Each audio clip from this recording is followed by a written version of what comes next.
Singapore's educational institutions should not be used as platforms for partisan politics, but must recognize its cultural and social context and work within its laws. Education Minister Ong Ye Kung told Parliament on Monday. He was replying to questions on a proposed course at Yale-NUS College that was cancelled 2 weeks before it was due to start. The module, titled Dialogue and Dissent in Singapore, would have been led by Singapore playwright Alfian Sa'at.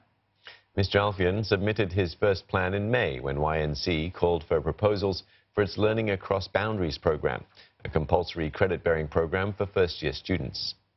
Now, he handed in a revision in September, but YNC felt that it lacked academic rigour.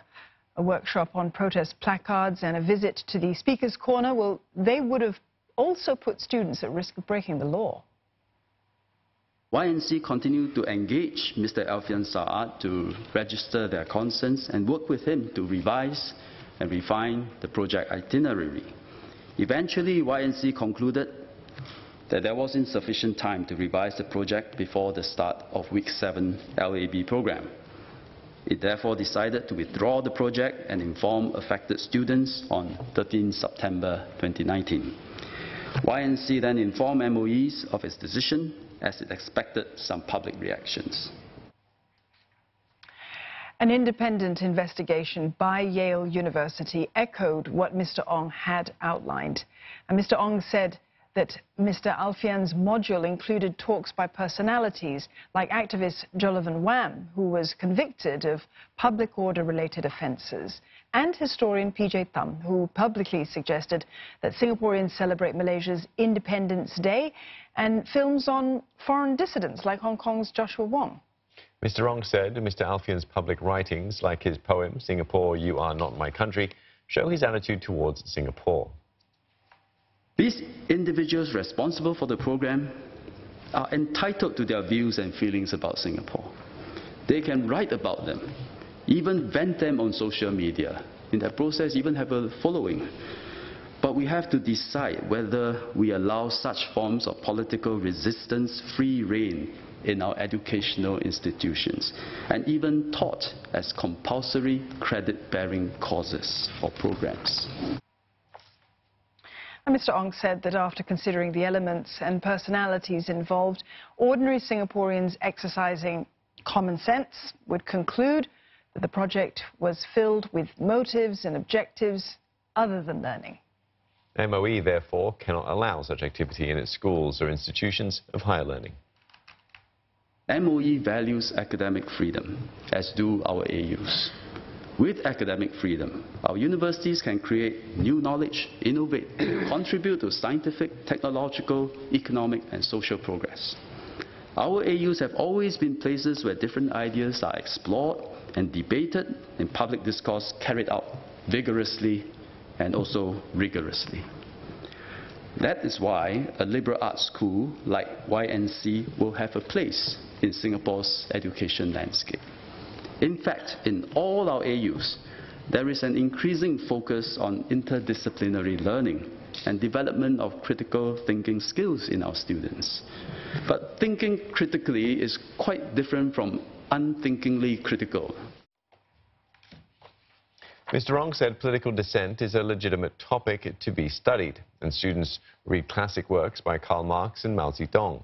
It would also be valuable for them to critically examine present-day issues like causes and implications of protests against climate change or globalization. Now, the Minister laid out 4 guiding principles for educational institutions. They must operate within the laws of Singapore and not deviate from their mission to advance education and maintain high academic standards. They should not be used as platforms for partisan politics and must recognize Singapore's cultural and social contexts. When elections are impending, AUs will always host panel discussions comprising representatives from various political parties and seek to present a balanced range of viewpoints. Otherwise, politicians of any political party, government or opposition, may not campaign, mobilize support or advance their party politics in any of our educational institutions. This has always been the position, always been.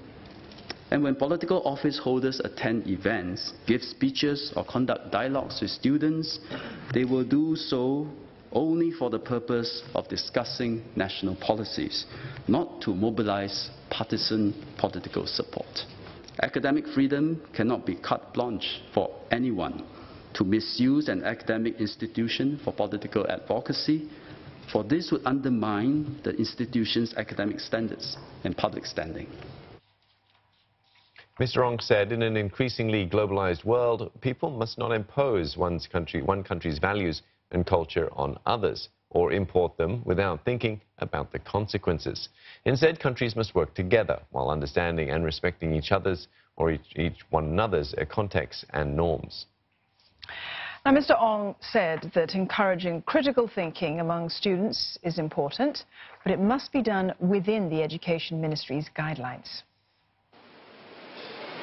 The cancellation of dialogue and dissent in Singapore had sparked debate among academics and members of the public alike, with concerns that the incident would curb academic freedom. Will the ministry exercise greater scrutiny on YNC over the programs it carries out or the lectures or academics that it engages? And two, can we still continue to have a liberal arts education here in Singapore, bearing in mind our local context? Mr. Ong said the government values the partnership between Yale University and NUS to bring quality liberal arts education here. But for it to work, both sides must abide by MOE's guidelines. The standard of that project is so far off the mark. I think both sides agree there's no implications on academic freedom. But I will not rule out that in time to come, from time to time, there may be incidences that test our partnership. And when that happens, I expect both sides to have to constantly evaluate the strength of our understanding and adherence to the principles I stated earlier. Mr. Ong also raised questions on the suitability of some individuals, given their history in activism. Nominated MP Walter Thassera asked if this means institutions should blacklist certain individuals.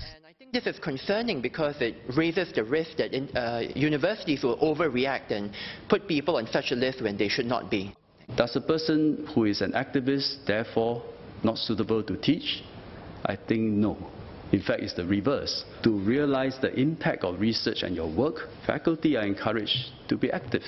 So translate your findings into patents, into enterprises, or if it's in the social sciences, discuss with ministries your ideas, see if you can contribute to policy making. You cannot conflate between your teaching and your political activism.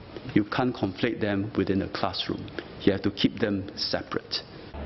He added, it's important to look at not just the contents of the course, but also the instructor's history and what he stands for.